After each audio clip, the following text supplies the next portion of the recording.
Thank you very much.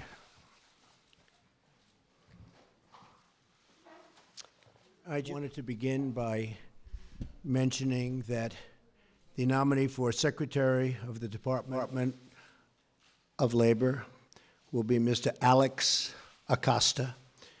He has a law degree from Harvard Law School. He's a great student, former clerk for Justice Samuel Alito, and he has had a tremendous career. He's a member and has been a member of the National Labor Relations Board and has been through Senate confirmation 3 times, confirmed, did very, very well. And so Alex, I've wished him the best. We just spoke, and he's going to be, I think he'll be a tremendous Secretary of Labor.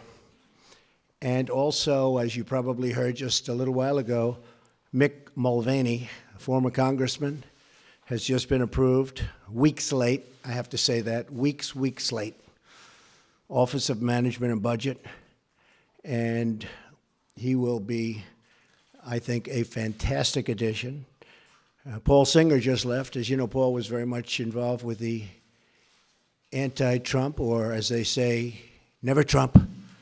And Paul just left, and he's given us his total support.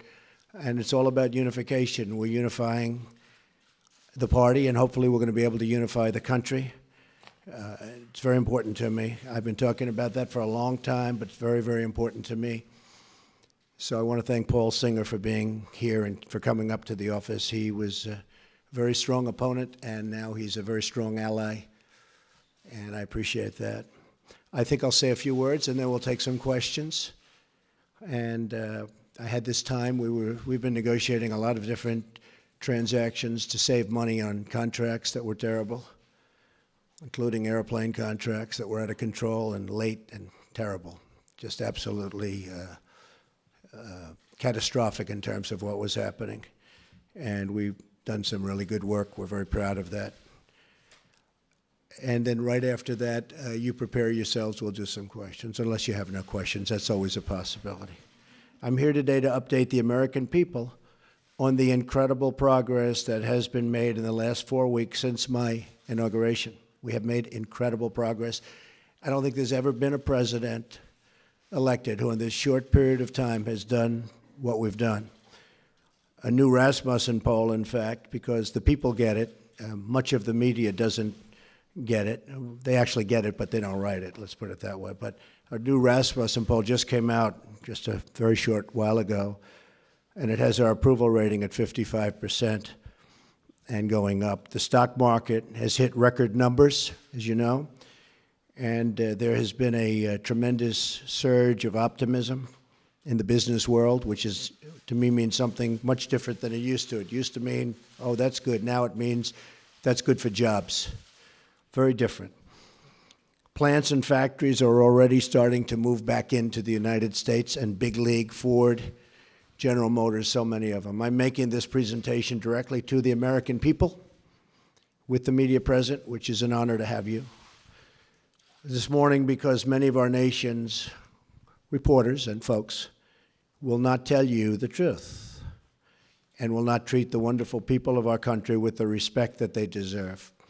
And I hope going forward we can be a little bit different and maybe get along a little bit better if that's possible. Maybe it's not, and that's okay too. Unfortunately, much of the media in Washington, D.C., along with New York, Los Angeles in particular, speaks not for the people, but for the special interests and for those profiting off a very, very obviously broken system. The press has become so dishonest that if we don't talk about it, we are doing a tremendous disservice to the American people. Tremendous disservice. We have to talk about it to find out what's going on, because the press honestly is out of control. The level of dishonesty is out of control. I ran for president to represent the citizens of our country. I am here to change the broken system so it serves their families and their communities well. I am talking and really talking on this very entrenched power structure, and what we're doing is we're talking about the power structure. We're talking about its entrenchment. As a result, the media is going through what they have to go through to oftentimes distort, not all the time, and some of the media is fantastic, I have to say. They're honest and fantastic. But much of it is not. The distortion, and we'll talk about it, you'll be able to ask me questions about it. But we're not going to let it happen, because I'm here again to take my message straight to the people. As you know, our administration inherited many problems across government and across the economy. To be honest, I inherited a mess. It's a mess. At home and abroad, a mess. Jobs are pouring out of the country. You see what's going on with all of the companies leaving our country, going to Mexico and other places. Low pay, low wages, mass instability overseas, no matter where you look. The Middle East, a disaster. North Korea, we'll take care of it, folks. We're going to take care of it all. I just want to let you know, I inherited a mess. Beginning on day one, our administration went to work to tackle these challenges. On foreign affairs, we've already begun enormously productive talks with many foreign leaders, much of it you've covered, to move forward towards stability, security, and peace in the most troubled regions of the world, of which there are many. We have had great conversations with the United Kingdom and meetings, Israel, Mexico, Japan, China, and Canada. Really, really productive conversations. I would say far more productive than you would understand. We've even developed a new council with Canada to promote women's business leaders and entrepreneurs. Very important to me, very important to my daughter Ivanka. I have directed our defense community, headed by our great general, now Secretary Mattis. He's over there now working very hard to submit a plan for the defeat of ISIS, a group that celebrates the murder and torture of innocent people in large sections of the world. It used to be a small group, now it's in large sections of the world. They've spread like cancer. ISIS has spread like cancer. Another mess I inherited. And we have imposed new sanctions on the nation of Iran, who's totally taken advantage of our previous administration. And they're the world's top sponsor of terrorism. And we're not going to stop until that problem is properly solved. And it's not properly solved now. It's one of the worst agreements I've ever seen drawn by anybody. I've ordered plans to begin for the massive rebuilding of the United States military. I've had great support from the Senate. I've had great support from Congress generally. We've pursued this rebuilding in the hopes that we will never have to use this military. And I will tell you, that is I would be so happy if we never had to use it. But our country will never have had a military like the military we're about to build and rebuild. We have the greatest people on earth in our military, but they don't have the right equipment, and their equipment is old. I used it, I talked about it at every stop. Depleted. It's depleted. It won't be depleted for long. And I think one of the reasons I'm standing here instead of other people is that, frankly, I talked about we have to have a strong military. We have to have strong law enforcement also. So we do not go abroad in the search of war. We really are searching for peace, but it's peace through strength. At home, we have begun the monumental task of returning the government back to the people on a scale not seen in many, many years. In each of these actions, I'm keeping my promises to the American people. These are campaign promises. Some people are so surprised that we're having strong borders. Well, that's what I've been talking about for a year and a half, strong borders. They're so surprised. Oh, he having strong borders. Well, that's what I've been talking about to the press and to everybody else. One promise after another, after years of politicians lying to you to get elected. They lied to the American people in order to get elected. Some of the things I'm doing probably aren't popular, but they're necessary for security and for other reasons. And then coming to Washington and pursuing their own interests, which is more important to many politicians. I'm here following through on what I pledged to do. That's all I'm doing. I put it out before the American people, got 306 electoral college votes. I wasn't supposed to get 222. They said there's no way to get 222. 230 is impossible. 270, which you need, that was laughable. We got 306 because people came out and voted like they've never seen before. So that's the way it goes. I guess it was the biggest electoral college win since Ronald Reagan. In other words, the media is trying to attack our administration because they know we are following through on pledges that we made, and they're not happy about it for whatever reason. But a lot of people are happy about it. In fact, I'll be in Melbourne, Florida at 5 o'clock on Saturday, and I just heard that the crowds are massive that want to be there. I turn on the TV, open the newspapers, and I see stories of chaos. Chaos. Yet it is the exact opposite.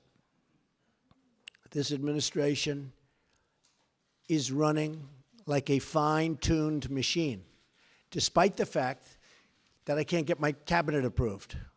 And they're outstanding people, like Senator Dan Coates, who's there, one of the most respected men in the Senate. He can't get approved. How do you not approve him? He's been a colleague, highly respected, brilliant guy, great guy. Everybody knows it. We're waiting for approval.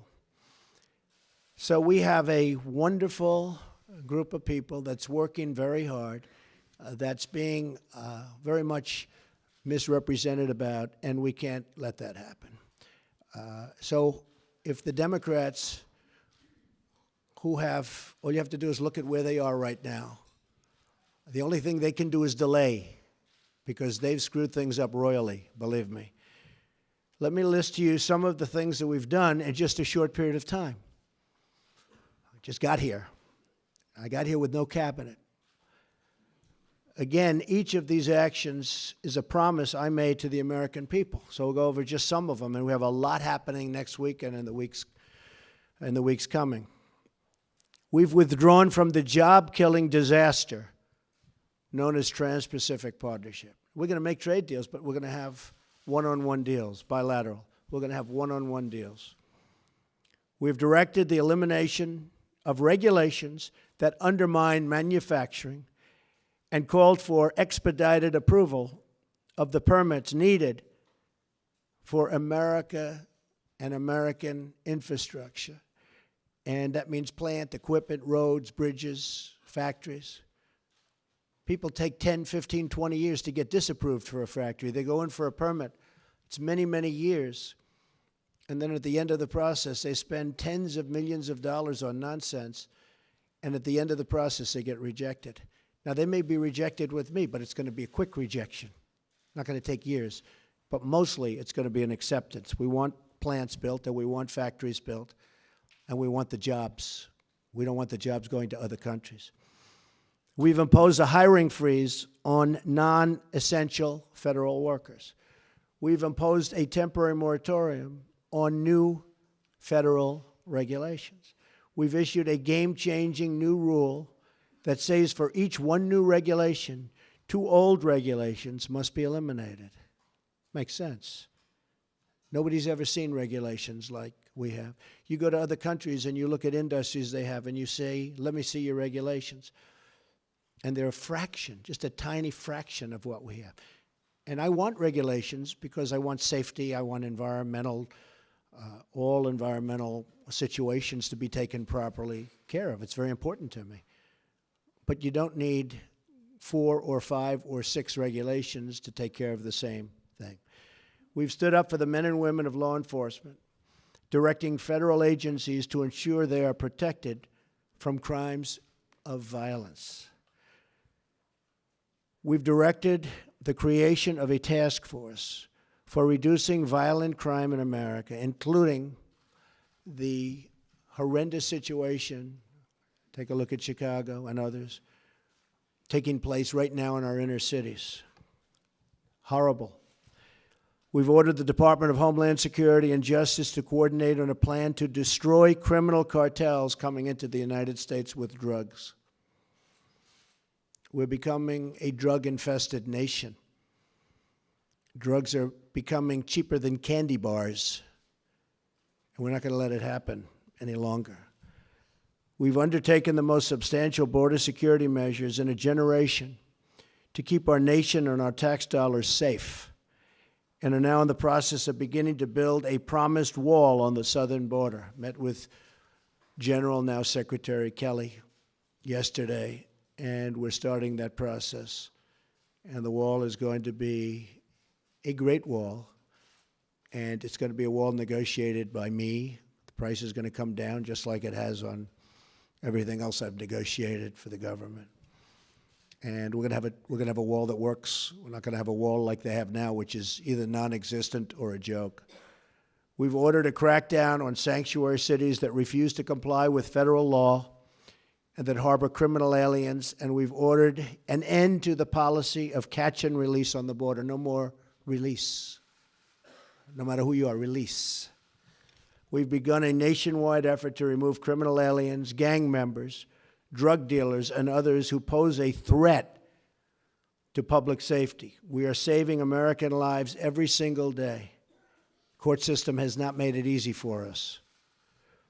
And are even creating a new office in Homeland Security dedicated to the forgotten American victims of illegal immigrant violence, of which there are many. We've taken decisive action to keep radical Islamic terrorists out of our country. Though parts of our necessary and constitutional actions were blocked by a judge's, in my opinion, incorrect and unsafe ruling, our administration is working night and day to keep you safe, including reporters safe, and is vigorously defending this lawful order. I will not back down from defending our country. I got elected on defense of our country, and I keep my campaign promises. And our citizens will be very happy when they see the result. They already are, I can tell you that. Extreme vetting will be put in place, and it already is in place in many places. In fact, we had to go quicker than we thought because of the bad decision we received from a circuit that has been overturned at a record number. I've heard 80%. I find that hard to believe. That's just a number I heard, that they're overturned 80% of the time. I think that circuit is in chaos, and that circuit is, frankly, in turmoil. But we are appealing that, and we are going further.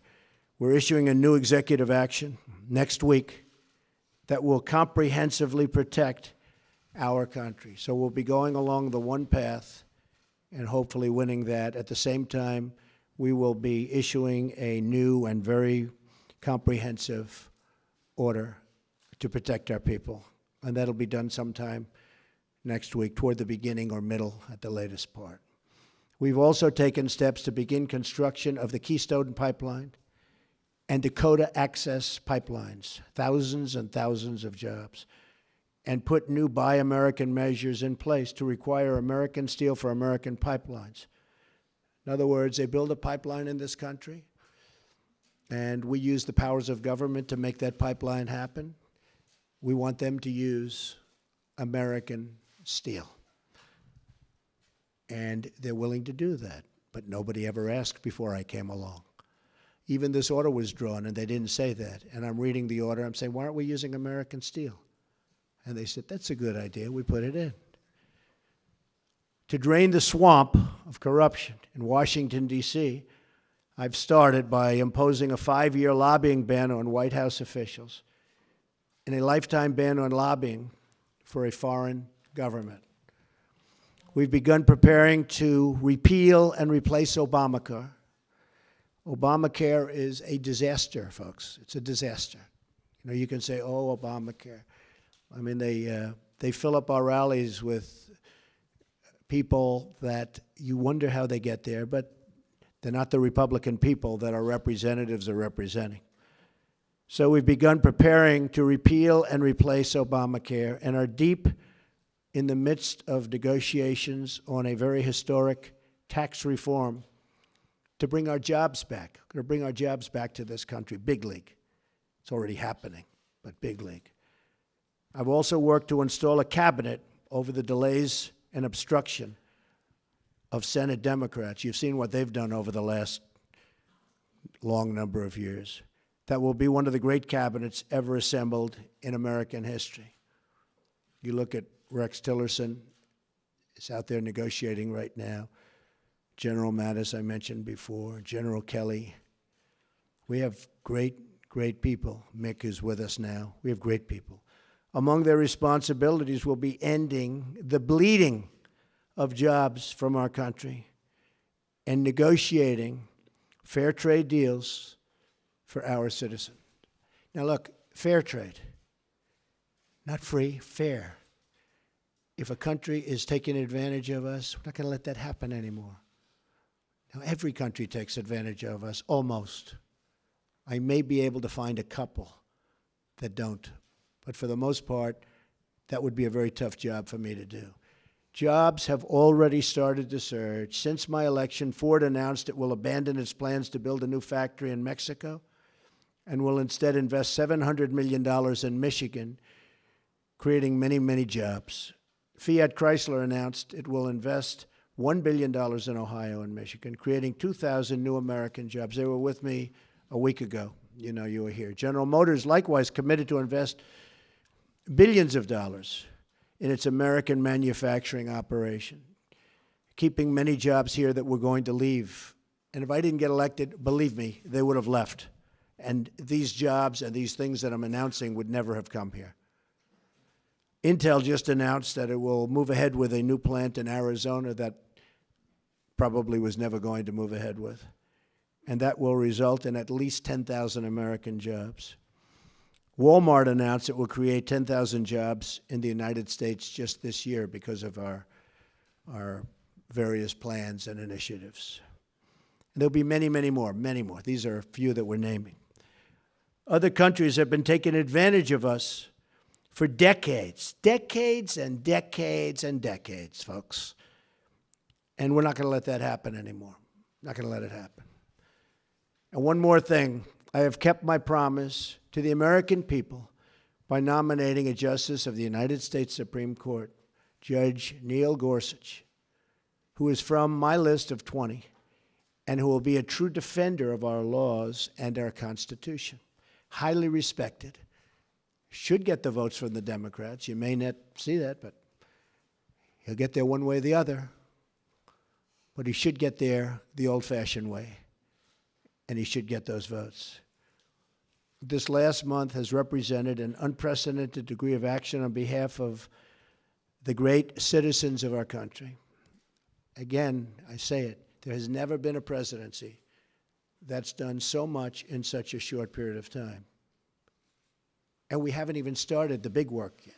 That starts early next week. Some very big things are going to be announced next week. So we're just getting started. We will be giving a speech, as I said, in Melbourne, Florida at 5 p.m. I hope to see you there. And with that, I just say, God bless America, and let's take some questions. Mara, go ahead. You were cut off pretty violently at our last news conference. Mike Flynn is a fine person, and I asked for his resignation. He respectfully gave it. He is a man who, there was a certain amount of information given to Vice President Pence, who's with us today, and I was not happy with the way that information was given. He didn't have to do that because what he did wasn't wrong. What he did in terms of the information he saw, what was wrong was the way that other people, including yourselves in this room, were given that information. Because that was classified information, it was given illegally. That's the real problem. And you can talk all you want about Russia, which was all a fake news fabricated deal to try and make up for the loss of the Democrats, and the press plays right into it. In fact, I saw a couple of the people that were supposedly involved with all of this. They know nothing about it. They weren't in Russia. They never made a phone call to Russia. They never received a phone call. It's all fake news. It's all fake news. The nice thing is I see it starting to turn, where people are now looking at the illegal, all right, I think it's very important, the illegal giving out classified information. It was, and let me just tell you, it was given out like so much. I'll give you an example. I called, as you know, Mexico. It was a very, very confidential, classified call, but I called Mexico. And in calling Mexico, I figured, oh, well, that's nice. I spoke to the president of Mexico, had a good call. All of a sudden, it's out for the world to see. It's supposed to be secret. It's supposed to be either confidential or classified in that case. Same thing with Australia. All of a sudden, people are finding out exactly what took place. The same thing happened with respect to General Flynn. Everybody saw this. And I'm saying, the first thing I thought of when I heard about it is, how does the press get this information that's classified? How do they do it? You know why? Because it's an illegal process, and the press should be ashamed of themselves. But more importantly, the people that gave out the information to the press should be ashamed of themselves. Really ashamed. Yes, go ahead. Because when I looked at the information, I said, I don't think he did anything wrong. If anything, he did something right. He was coming into office. He looked at the information. He said, that's fine. That's what they're supposed to do. They're supposed to be, and he didn't just call Russia. He called and spoke to both ways. I think there were 30-some-odd countries. He's doing the job. You know, he was just doing his job.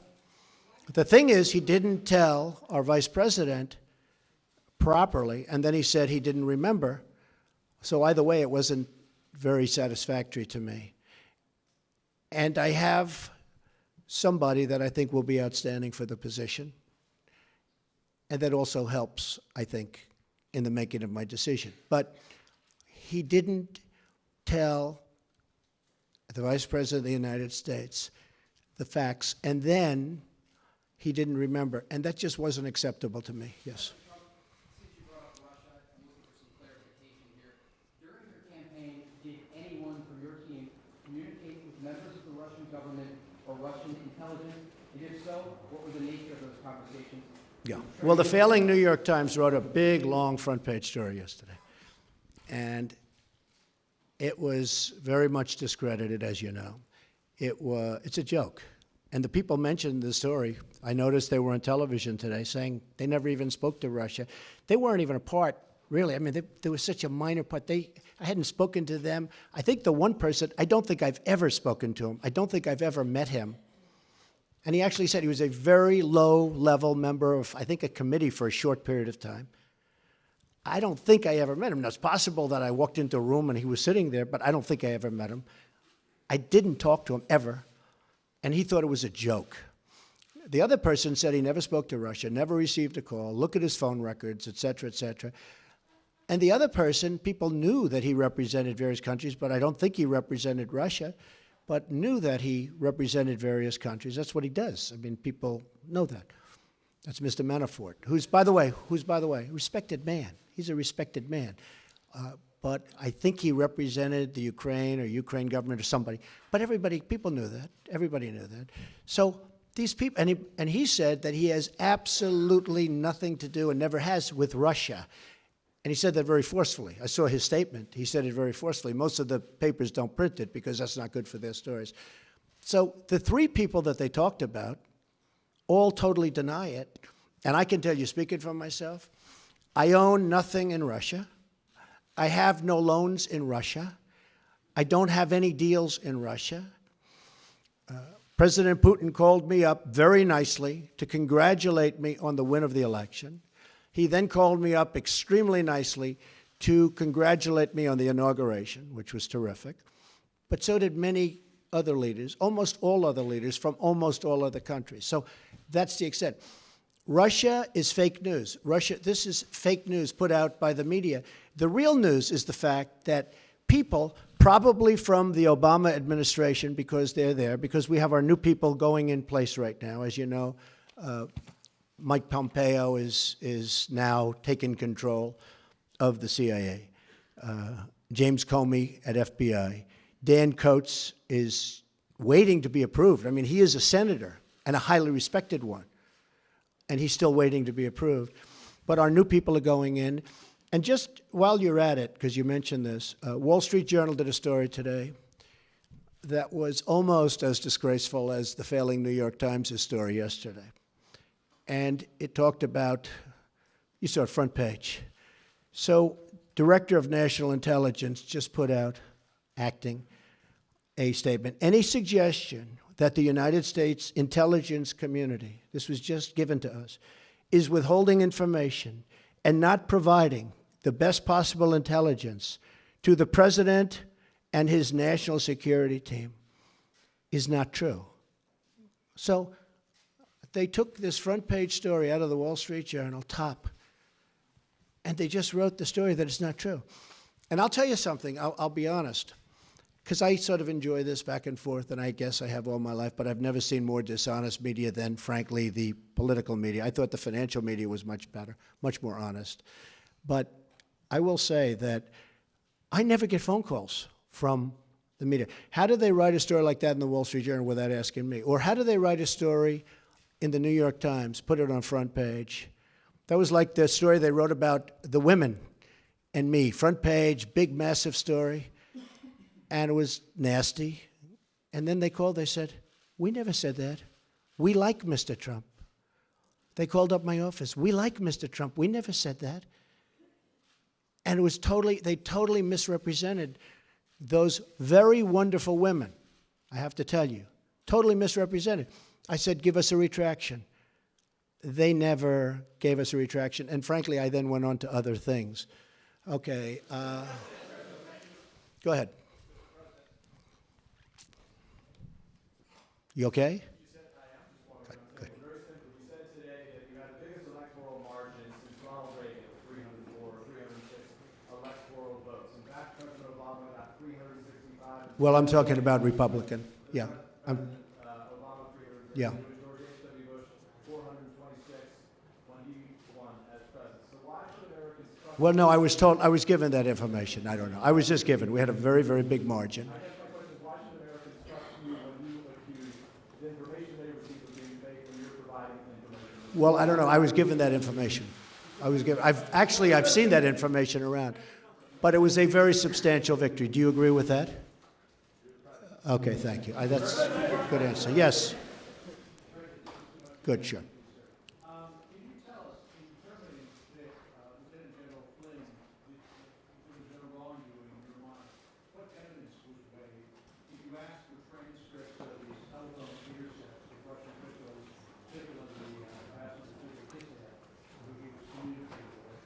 What evidence did you weigh to determine that there was no wrongdoing? Further to that, sir, you said on a couple of occasions this morning you were going to aggressively pursue the source of these leaks. We are. Can we ask what we're going to do, and also you've heard about a review of the intelligence community, and I see this fine work with the intelligence. Well, first of all, about that, we now have Dan Coates, hopefully soon, Mike Pompeo, and James Comey, and they're in position. So I hope that we'll be able to straighten that out without using anybody else. The gentleman you mentioned is a very talented man, very successful man, and he has offered his services, and it's something we may take advantage of. But I don't think we'll need that at all because of the fact that, I think that we're going to be able to straighten it out very easily on its own. As far as the general's concerned, when I first heard about it, I said, that doesn't sound wrong. My counsel came, Don McGahn, White House counsel, and he told me, and I asked him, and he can speak very well for himself. He said he doesn't think anything is wrong. He really didn't think, it was really what happened after that, but he didn't think anything was done wrong. I didn't either, because I waited a period of time and I started to think about it. I said, well, I don't see, to me, he was doing the job. The information was provided by, who I don't know, Sally Yates, and I was a little surprised because I said, doesn't sound like he did anything wrong there, but he did something wrong with respect to the vice president, and I thought that was not acceptable. As far as the actual making the call, in fact, I've watched various programs and I've read various articles where he was just doing his job. That was very normal. You know, first everybody got excited because they thought he did something wrong. After they thought about it, it turned out he was just doing his job. So, and I do, and by the way, with all of that being said, I do think he's a fine man. Yes, John? Yeah, go ahead, finish off, then I'll get you, John. Yes, we're looking at him very, very serious. I've gone to all of the folks in charge of the various agencies, and I've actually called the Justice Department to look into the leaks. Those are criminal leaks. They're put out by people either in agencies. I think you'll see it stopping because now we have our people in. You know, again, we don't have our people in because we can't get them approved by the Senate. We just had Jeff Sessions approved in Justice as an example. So we are looking into that very seriously. It's a criminal act. You know what I say? When I was called out on Mexico, I was shocked because all this equipment, all this incredible phone equipment.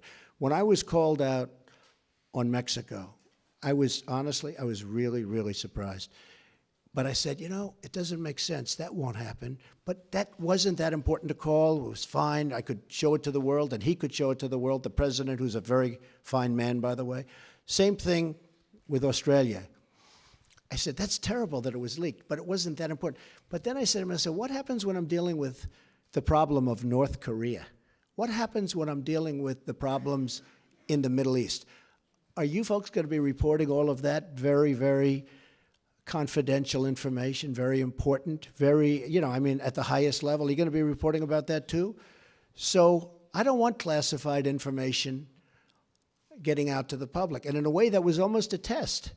So I'm dealing with Mexico. I'm dealing with Argentina. We were dealing on this case with Mike Flynn. All this information gets put into the Washington Post and gets put into the New York Times. And I'm saying, what's going to happen when I'm dealing on the Middle East? What's going to happen when I'm dealing with really, really important subjects like North Korea? We got to stop it. That's why it's a criminal penalty. Yes, John? Thank you, Mr. President. I just want to get you to clarify this very important point. Can you say definitively that no one on your campaign had any contact with the Russians during the campaign? And on the leaks, is it fake news or are these real leaks? Well, the leaks are real. You're the one that wrote about them and reported them. I mean, the leaks are real. You know what they said. You saw it. And the leaks are absolutely real. The news is fake because so much of the news is fake. So one thing that I felt it was very important to do, and I hope we can correct it, because there's nobody I have more respect for, well, maybe a little bit, but than reporters, than good reporters. It's very important to me, and especially in this position. It's very important. I don't mind bad stories. I can handle a bad story better than anybody, as long as it's true. And, you know, over a course of time, I'll make mistakes and you'll write badly, and I'm okay with that. But I'm not okay when it is fake. I mean, I watch CNN, it's so much anger and hatred and just the hatred. I don't watch it anymore because it's very good. He's saying no. It's okay, Jim. It's okay, Jim, you'll have your chance. But I watch others too. You're not the only one, so don't feel badly. But I think it should be straight. I think it would be frankly more interesting. I know how good everybody's ratings are right now, but I think that'd actually be better. People, I mean, you have a lower approval rate than Congress. I think that's right. I don't know, Peter, is that one right? Because, you know, I think they have I heard lower than Congress. But honestly, the public would appreciate it. I'd appreciate it. Again, I don't mind bad stories when it's true. But we have an administration where the Democrats are making it very difficult. I think we're setting a record or close to a record in the time of approval of a cabinet. I mean, the numbers are crazy. When I'm looking, some of them had approved immediately. I'm going forever. And I still have a lot of people that we're waiting for. And that's all they're doing is delaying. And you look at Schumer and the mess that he's got over there, and they have nothing going. The only thing they can do is delay. And, you know, I think they'd be better served by approving and making sure that they're happy and everybody's good. And sometimes, I mean, I know President Obama lost 3 or 4, and you lose them on the way, and that's okay. That's fine. But I think they would be much better served, John, if they just went through the process quickly. This is pure delay tactics. And they say it, and everybody understands it. Yeah, go ahead, Jim.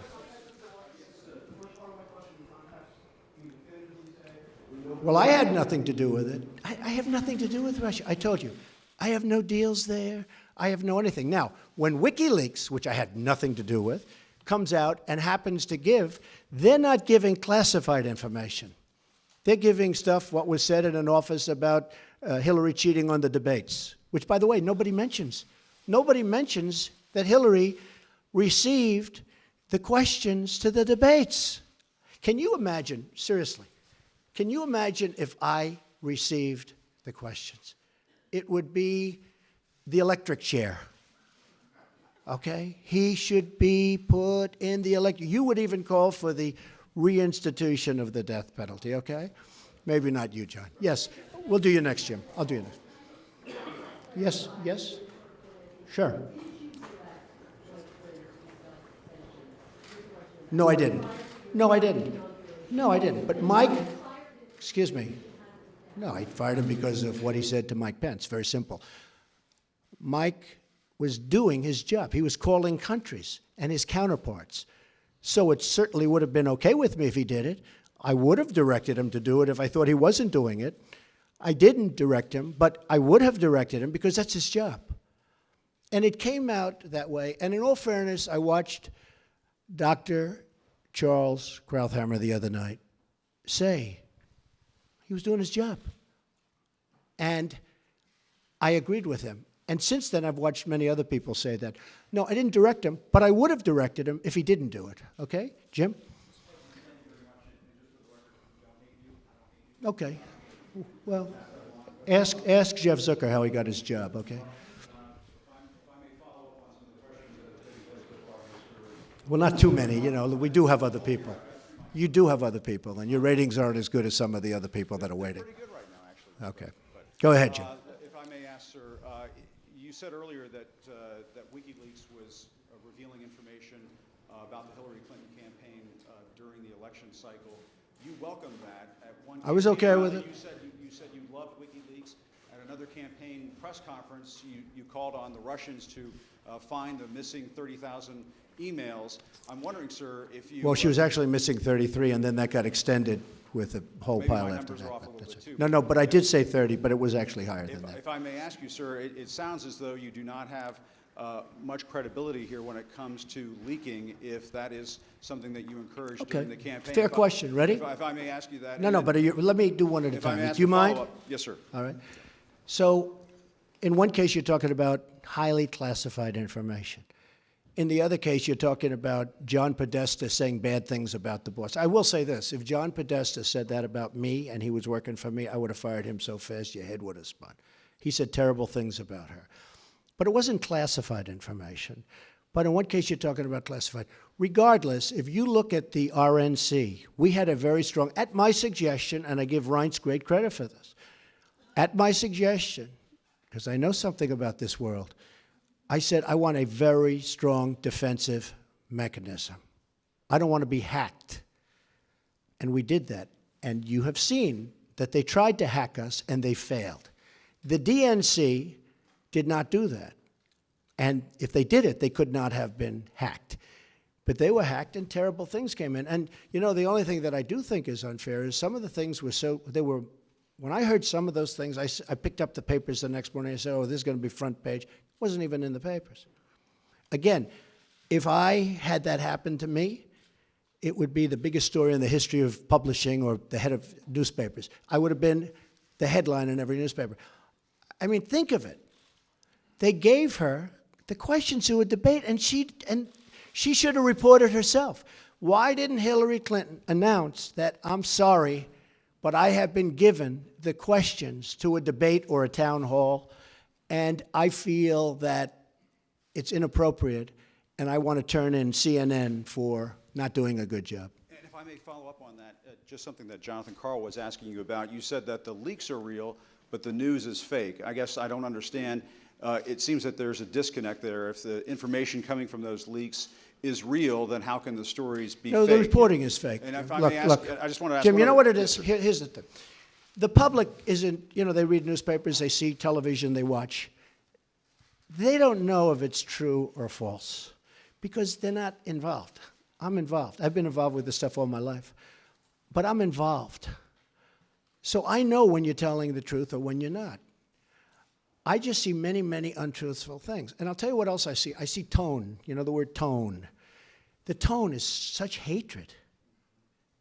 I'm really not a bad person, by the way. No, but the tone is such, I do get good ratings, you have to admit that. The tone is such hatred. I watched this morning a couple of the network, and I have to say, Fox and Friends in the morning, they're very honorable people. They're very, not because they're good, because they hit me also when I do something wrong, but they have the most honest morning show. That's all I can say. It's the most honest. But the tone, Jim, if you look, the hatred, I mean, sometimes somebody gets, well, you look at your show that goes on at 10 o'clock in the evening. You just take a look at that show. That is a constant hit. The panel is almost always exclusive anti-Trump. The good news is he doesn't have good ratings. But the panel is almost exclusive anti-Trump. And the hatred and venom coming from his mouth, the hatred coming from other people on your network. Now, I will say this. I watch it. I see it. I'm amazed by it. And I just think you'd be a lot better off. I honestly do. The public gets it, you know. Look, when I go to rallies, they turn around, they start screaming at CNN. They want to throw their placards at CNN, you know. I think you would do much better by being different. But you just take a look. Take a look at some of your shows in the morning and the evening. If a guest comes out and says something positive about me, it's brutal. Now, they'll take this news conference. I'm actually having a very good time, okay? But they'll take this news conference. Don't forget, that's the way I won. Remember, I used to give you a news conference every time I made a speech, which was like every day, okay? No, that's how I won. I won with news conference and probably speeches. I certainly didn't win by people listening to you people, that's for sure. But I'm having a good time. Tomorrow they will say, Donald Trump rants and raves at the press. I'm not ranting and raving. I'm just telling you, you know, you're dishonest people. But I'm not ranting and raving. I love this. I'm having a good time doing it. But tomorrow the headlines are going to be Donald Trump rants and raves. I'm not ranting and raving. Go ahead. If I may just one more follow-up. Should I let him have a little bit more? What do you think, just Peter? because Yes? of this- Peter, should I let him have a little because bit of more? this- Sit down. Sit down. Just We'll because of the we'll get it. just because of the attack of fake news and attacking our network, I just want to ask you, sir. I'm changing it from fake news, though. Doesn't that undermine? Very fake news. I Go know, ahead. but aren't you? Go ahead. Real news, Mr. President. Real news. And you're not related to our new... I am not related, sir. No. I do like the sound of I Secretary looked- Acosta, I must say. You know, I Mr. looked at President. that name. I said, wait a minute. Is there any relation there? Alex Acosta. I'm sure you checked that out, Okay. sir. No, I checked it. They said, no, sir. I said, do me a favor. Go back and check the family tree. Okay. But aren't you concerned, sir, that you are undermining the people's faith in the First Amendment, freedom of the press in this country, when you call stories you don't like fake news? Why not just say it's a story I don't like? When I do you that. call it fake news, No, I do you're that. undermining No, no. confidence in I our do that. news media. Here's the thing. Isn't Okay, that important? I understand what you... And you're right about that, except this. See, I know when I should get good and when I should get bad. And sometimes I'll say, wow, that's going to be a great story. And I'll get killed. I know what's good and bad. I'd be a pretty good reporter, not as good as you. But I know what's good. I know what's bad. And when they change it and make it really bad, something that should be positive, sometimes something that should be very positive, they'll make okay. They'll even make it negative. So I understand it. So because I'm there, I know what was said, I know who's saying it, I'm there. So it's very important to me. Look, I want to see an honest press. When I started off today by saying that it's so important to the public to get an honest press. The public doesn't believe you people anymore. Now, maybe I had something to do with that. I don't know. But they don't believe you. If you were straight and really told it like it is, as Howard Cosell used to say, right? Of course, he had some questions also. But if you were straight, I would be your biggest booster. I would be your biggest fan in the world, including bad stories about me. But if you go, as an example, your CNN, I mean, it's story after story after story is bad. I won. I won. And the other thing, chaos. There's zero chaos. We are running, this is a fine-tuned machine. And Reince happens to be doing a good job, but half of his job is putting out lies by the press. You know, I said to him yesterday, this whole Russia scam that you guys are building so that you don't talk about the real subject, which is illegal leaks. But I watched him yesterday working so hard to try and get that story proper. And I'm saying, here's my chief of staff, a really good guy, did a phenomenal job at RNC. I mean, he won the election, right? Won the presidency. We got some senators. We got some all over the country. You take a look. He's done a great job. And I said to myself, you know, and I said to somebody that was in there, I said, you take a look at Reince. He's working so hard just putting out fires that are fake fires. I mean, they're fake. They're not true. And isn't that a shame? Because he'd rather be working on health care. He'd rather be working on tax reform, Jim. I mean that. I would be your biggest fan in the world if you treated me right. Now, I sort of understand there's a certain bias, maybe by Jeff or somebody, for whatever reason. And I understand that. But you've got to be at least a little bit fair. And that's why the public sees it. They see it. They see it's not fair. You take a look at some of your shows, and you see the bias and the hatred. And the public is smart. They understand it. Okay, yeah, go ahead. Go ahead. We have no doubt that you believe this story is fake news, but for those who believe that there is something to it, is there anything that you have learned over these last few weeks that you might be able to reveal that might ease their concerns that this isn't fake news? And second, I think they don't believe it. I don't think the public believes it. That's why the Rasmussen poll just has me through the roof. I don't think they believe it. Well, I guess one of the reasons I'm here today is to tell you the whole Russian thing, that's a ruse. That's a ruse. And by the way, it would be great if we could get along with Russia, just so you understand that. Now, tomorrow you'll say, Donald Trump wants to get along with Russia. This is terrible. It's not terrible. It's good. We had Hillary Clinton try and do a reset. We had Hillary Clinton give Russia 20% of the uranium in our country. You know what uranium is, right? It's a thing called nuclear weapons and other things, like lots of things are done with uranium, including some bad things. Nobody talks about that.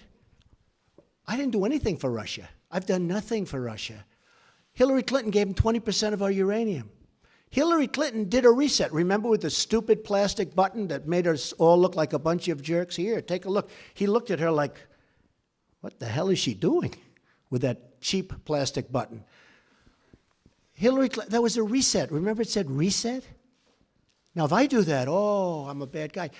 If we could get along with Russia, that's a positive thing. We have a very talented man, Rex Tillerson, who's going to be meeting with them shortly. And I told him, I said, I know politically it's probably not good for me. Hey, the greatest thing I could do is shoot that ship that's 30 miles offshore right out of the water. Everyone in this country is going to say, oh, it's so great. That's not great. That's not great. I would love to be able to get along with Russia. Now, you've had a lot of presidents that haven't taken that tack. Look where we are now. Look where we are now. So, if I can. Now, I love to negotiate things. I do it really well and all that stuff. But it's possible I won't be able to get along with Putin. Maybe it is. But I want to just tell you, the false reporting by the media, by you people, the false, horrible, fake reporting, makes it much harder to make a deal with Russia. And probably Putin said, you know, he's sitting behind his desk, and he's saying, you know, I see what's going on in the United States. They follow it closely. It's going to be impossible for President Trump to ever get along with Russia because of all the pressure he's got with this fake story, okay? And that's a shame, because if we could get along with Russia, and by the way, China and Japan and everyone, if we could get along, it would be a positive thing, not a negative thing. Mr. President, since you Tax raised... reform is going to happen fairly quickly. We're doing Obamacare. We're in final stages. We should be submitting the initial plan in March, early March, I would say. And we have to, as you know, statutorily and for reasons of budget, we have to go first. It's not like, frankly, the tax would be easier, in my opinion, but for statutory reasons and for budgetary reasons, we have to submit the health care sooner. So we'll be submitting health care sometime in early March, mid-March, and after that, we're going to come up, and we're doing very well on tax reform. Yes. Mr. President, you mentioned Russia. Let's talk about some serious issues that have come up in the last week that you have had to deal with as President of the United States. Okay. You mentioned the vessel, the spy vessel off the coast of the United States. Not good. There was a ballistic missile test that many interpret as Not a good. violation of an Not agreement good. between the two countries, and a Russian plane buzzed a U.S. destroyer. Not good. I listened to you Excuse me. during the Excuse me. campaign. When did it happen? It happened when, if you were Putin right now, you would say, hey, we're back to the old games with the United States. There's no way Trump can ever do a deal with us because the public, you have to understand, if I was just brutal on Russia right now, just brutal, people would say, you would say, oh, isn't that wonderful? But I know you well enough. Then you would say, oh, he was too tough. He shouldn't have done that. Look, I'm just all trying of to the find out things, your wait a minute, orientation wait, to wait, those. excuse me just I'm one just trying to second. find out what you're All gonna of do about those it, Mr. things that you President. mentioned are very recent because probably Putin assumes that he's not going to be able to make a deal with me because it's politically not popular for me to make a deal. So Hillary Clinton tries a reset. It failed. They all tried. But I'm different than those people. Go ahead. How are you interpreting those moves, and what do you intend to do about them? Just have you the way given I said Rex it. Tillerson any advice or counsel I on have. how to deal? I have, and I'm so beautifully represented. I'm so honored that the Senate approved him. He's going to be fantastic. Yes, I think that I've Is already... Putin testing you, do you believe, sir?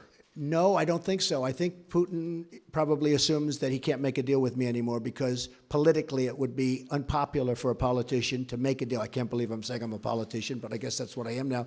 Because, look, it would be much easier for me to be tough on Russia, but then we're not going to make a deal. Now, I don't know that we're going to make a deal. I don't know. We might not. But it would be much easier for me to be so tough. The tougher I am on Russia, the better. But you know what? I want to do the right thing for the American people. And to be honest, secondarily, I want to do the right thing for the world. If Russia and the United States actually got together and got along, and don't forget, we're a very powerful nuclear country, and so are they. There's no upside. We're a very powerful nuclear country, and so are they. I've been briefed, and I can tell you one thing about a briefing that we're allowed to say because anybody that ever read the most basic book can say it. Nuclear holocaust would be like no other. They're a very powerful nuclear country, and so are we. If we have a good relationship with Russia, believe me, that's a good thing, not a bad So thing. when you say they're not good, do you mean that Who they did are I say under... is not good? No, when I read off the three things that have recently happened. No, Each it's one of them not you said good, they're but they not happen- good. But do they damage the relationship? They Do all undermine happened recently. No, I'm this going to country's see what ability happens. to work with Russia? They all happened recently, and I understand what they're doing because they're doing the same thing. Now, again, maybe I'm not going to be able to do a deal with Russia, but at least I will have tried. And if I don't, does anybody really think that Hillary Clinton would be tougher on Russia than Donald Trump? Does anybody in this room really believe that? Okay? But I tell you one thing, she tried to make a deal. She had the reset. She gave all that valuable uranium away. She did other things. You know, they say I'm close to Russia. Hillary Clinton gave away 20% of the uranium in the United States. She's close to Russia. Can we You know what I gave to Russia? You know what I gave? Nothing. Can we conclude there'll be no response to these particular provocations? Yeah, I'm not going to tell you anything about what response I do. I don't talk about military response. I don't say I'm going into Mosul in 4 months. We are going to attack Mosul in 4 months. Then 3 months later. We are going to attack Mosul in 1 month. Next week, we are going to attack Mosul. In the meantime, Mosul is very, very difficult. You know why? Because I don't talk about military, and I don't talk about certain other things. You're going to be surprised to hear that. And by the way, my whole campaign, I'd say that. Right. So I don't have to tell you. There I will don't be a want to be one of response. these guys that say, yes, here's what we're going to do. I don't have to do that. There I will don't be a have to res- tell in you other what words, I'm there going will to be a do in North response, Korea. Mr. Wait a President. minute. I don't have to tell you what I'm going to do in North Korea. And I don't have to tell you what I'm going to do with Iran. You know why? Because they shouldn't know. And eventually you guys are going to get tired of asking that question. So when you ask me, what am I going to do with the ship, the Russian ship as an example, I'm not going to tell you. But hopefully I won't have to do anything. But I'm not going to tell you. Okay. Thanks. Can I just ask you, thank you very much, Mr. President. Where are you from? BBC. Okay. Here's another beauty. It's a good line. Impartial, free and fair. Yeah, sure. Mr. President, Just like CNN, right? on the travel ban, we could banter back and forth. On the travel ban, would you accept that that was a good example of the smooth running of government? Yeah, I do. I do. Let me tell you about the travel. Were there travel. any mistakes in wait, that? Wait. I know who you are. Just wait. Let me tell you about the travel ban. We had a very smooth rollout of the travel ban, but we had a bad court. We got a bad decision. We had a court that's been overturned. Again, maybe wrong, but I think it's 80% of the time. A lot. We had a bad decision. We're going to keep going with that decision. We're going to put in a new executive order next week sometime. But we had a bad decision. That's the only thing that was wrong with the travel ban. You had Delta with a massive problem with their computer system at the airports. You had some people that were put out there, brought by very nice buses, and they were put out at various locations. Despite that, the only problem that we had is we had a bad court. We had a court that gave us what I consider to be, with great respect, a very bad decision. Very bad for the safety and security of our country. The rollout was perfect. Now, what I wanted to do was do the exact same executive order, but said one thing, and I said this to my people: give them a 1-month period of time. But General Kelly, now Secretary Kelly, said, if you do that, all these people will come in the month, the bad ones. You do agree there are bad people out there, right? They're not everybody that's like you. You have some bad people out there. So Kelly said, you can't do that.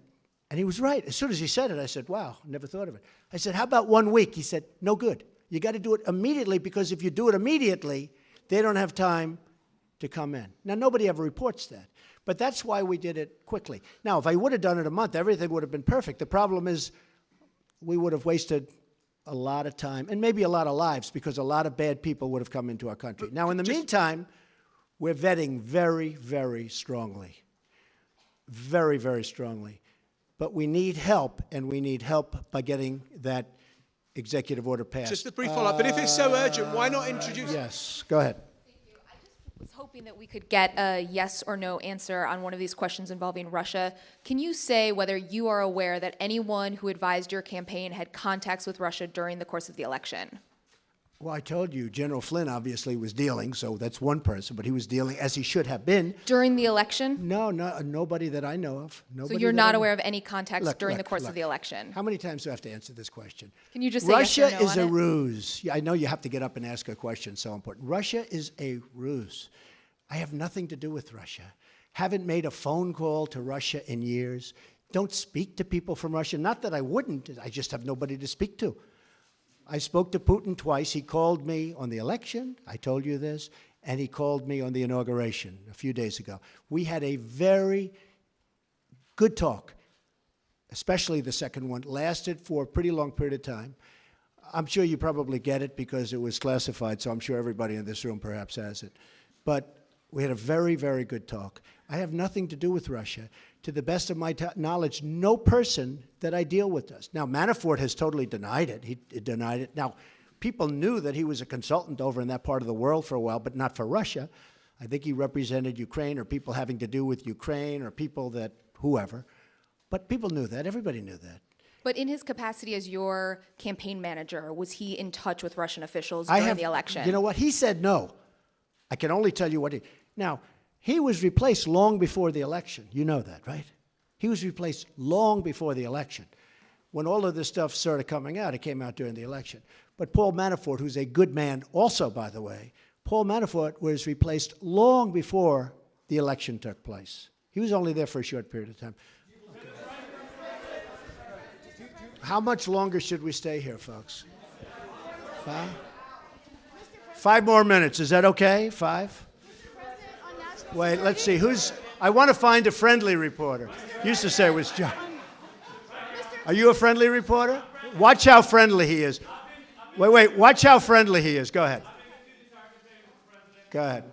So, first of all, my name is Jake Turks from Honor Magazine, and despite what so many colleagues may have been reporting, I haven't seen anybody in my community accuse either yourself or anyone on your staff of being anti-Semitic.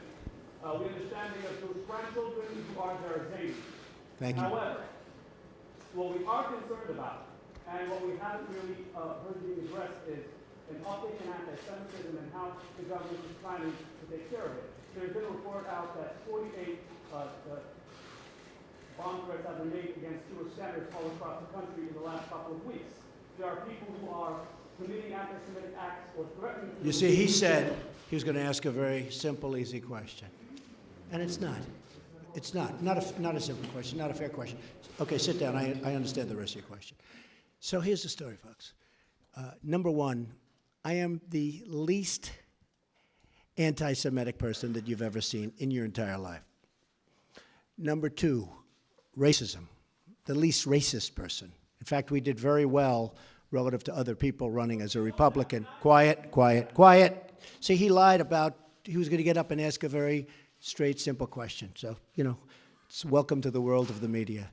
But let me just tell you something, that I hate the charge. I find it repulsive. I hate even the question, because people that know me, and you heard the Prime Minister, you heard Netanyahu yesterday. Did you hear him? Bibi.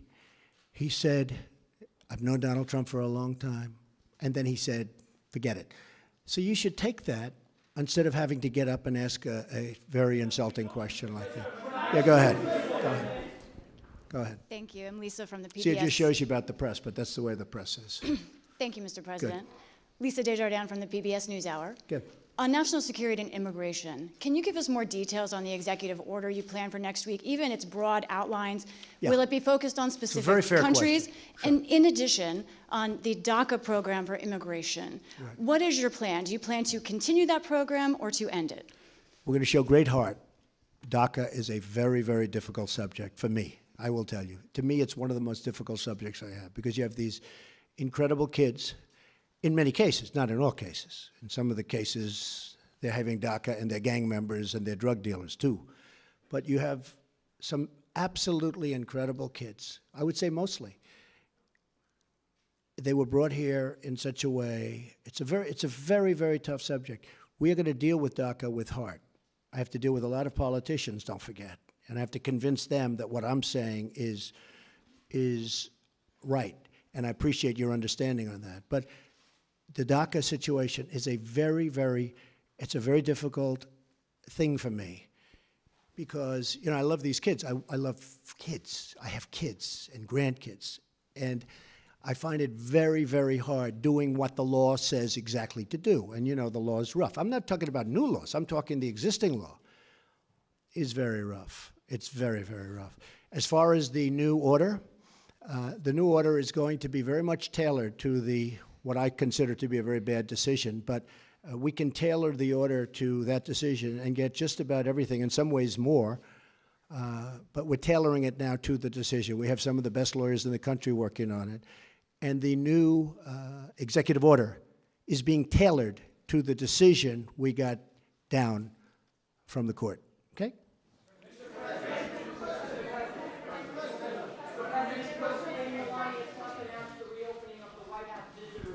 Yes. And she does a lot of great work for the country as well. Can you tell us a little bit about what First Lady Melania Trump does for the country, and there's a unique level of interest in your administration? So by opening the White House visitor's office, what does that mean to you and the rest of the Now that's what I call a nice question. That is very nice. Who are you with? Good, I'm going to start watching, all right? Thank you very much. Melania is terrific. She was here last night. We had dinner with Senator Rubio and his wife, who was, by the way, lovely.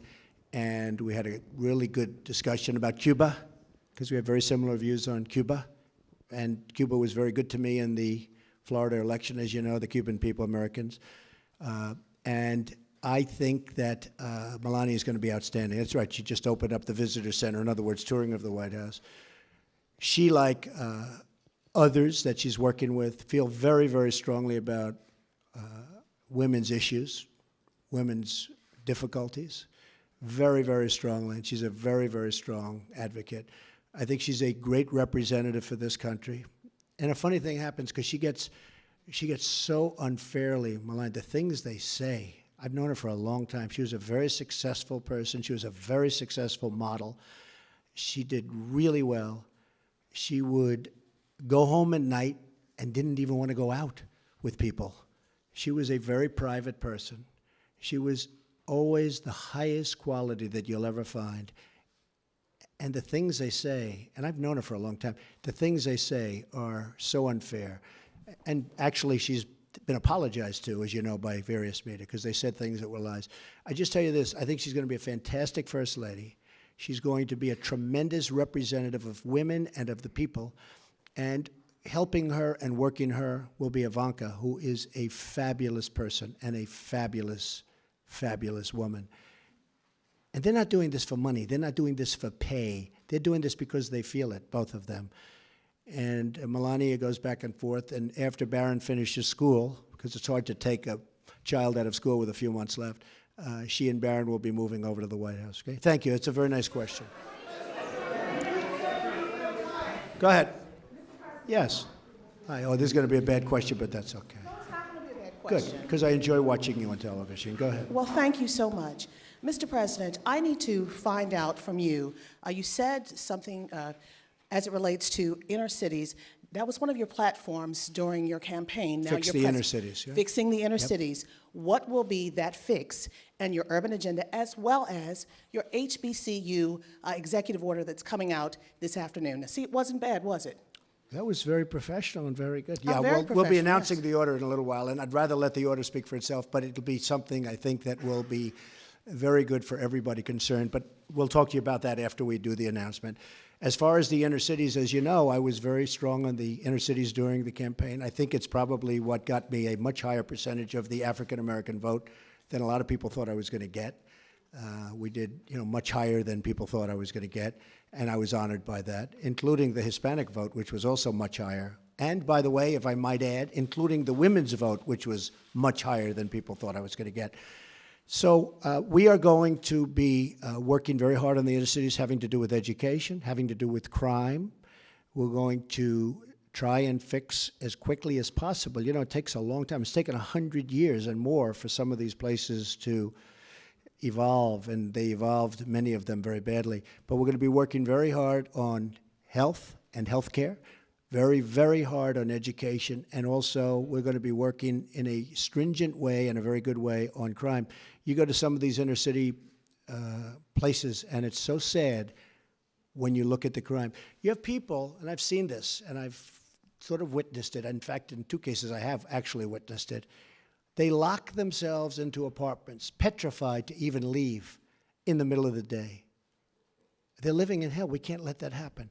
So we're going to be very, very strong. It's a great question, and it's a very difficult situation because it's been many, many years. It's been festering for many, many years. But we have places in this country that we have to fix. We have to help African American people that, for the most part, are stuck there. Hispanic American people. We have Hispanic American people that are in the inner cities, and they're living in hell. I mean, you look at the numbers in Chicago. There are 2 Chicagos, as you know. There's one Chicago that's incredible, luxurious, and all, and safe. There's another Chicago that's worse than almost any of the places in the Middle East that we talk about and that you talk about every night on the newscasts. So we're going to do a lot of work on the inner cities. I have great people lined up to help with the inner cities. Well, okay? when you say the inner cities, are you going to include the CBC, Mr. President, in your conversations with your urban agenda, your inner city agenda, as well as? Am I going to include Are you who? going to include the Congressional Black Caucus and the Congressional Well, I Hispanic would. Caucus? I tell you what. Do you want to as set well up as the on meeting? Do on you the want to HBCU? set up the meeting? No. Are they friends of I'm yours? just a reporter. No, set up the I meeting. know some of them, but I'm sure Let's they're go. watching Set up right a now. meeting. I would love to meet with the Black Caucus. I think it's great, the Congressional Black Caucus. I think it's great. I actually thought I had a meeting with Congressman Cummings, and he was all excited. And then he said, oh, I can't move. It might be bad for me politically. I can't have that meeting. I was all set to have the meeting. We called him, and he was all set. I spoke to him on the phone. Very nice guy. I hear he wanted that meeting with you as well. He wanted it, but we called. They can't make a meeting with him. Every day I walk in, I said, I would like to meet with him because I do want to solve the problem. But he probably was told by Schumer or somebody like that, some other lightweight. He was probably told, don't meet with Trump. It's bad politics, and that's part of the problem in this country. Okay, one more. Go ahead. No, one question. Two we can't handle. This room can't handle two. Go ahead. Give me the better of your two. I'll follow up on my colleague's question about anti-Semitism. It's not about your personality or your beliefs. We're talking about a rise in anti-Semitism around the country, some of it by supporters in your name. What can you And some of it, and can I be honest with you? And this has to do with racism and horrible things that are put up. Some of it written by our opponents. You do know that. Do you understand that? You don't think anybody would do a thing like that. Some of the signs you'll see are not put up by the people that love or like Donald Trump. They're put up by the other side. And you think it's like playing it straight? No. But you have some of those signs, and some of that anger is caused by the other side. They'll do signs and they'll do drawings that are inappropriate. It won't be my people. It will be the people on the other side to anger people like you. Okay. Go ahead. Go ahead. Who is that? Where is that? Oh, stand up. You can. Oh, I'm working on it. No, I'm working on it very hard. No. Look, hey, just so you understand, we had a totally divided country for 8 years, and long before that, in all fairness to President Obama, long before President Obama, we have had a very divided. I didn't come along and divide this country. This country was seriously divided before I got here. We're going to work on it very hard. One of the questions that was asked, I thought it was a very good question, was about the inner cities. I mean, that's part of it. But we're going to work on education. We're going to work on we're going to try and stop the crime. We have great law enforcement officials. We're going to try and stop crime. We're not going to try and stop, we're going to stop crime. But it's very important to me. But this isn't Donald Trump that divided a nation. We went 8 years with President Obama, and we went many years before President Obama. We lived in a divided nation. And I am going to try. I will do everything within my power to fix that. I want to thank everybody very much. It's a great honor to be with you. Thank you. Thank you very much. Thanks. We'll do it later.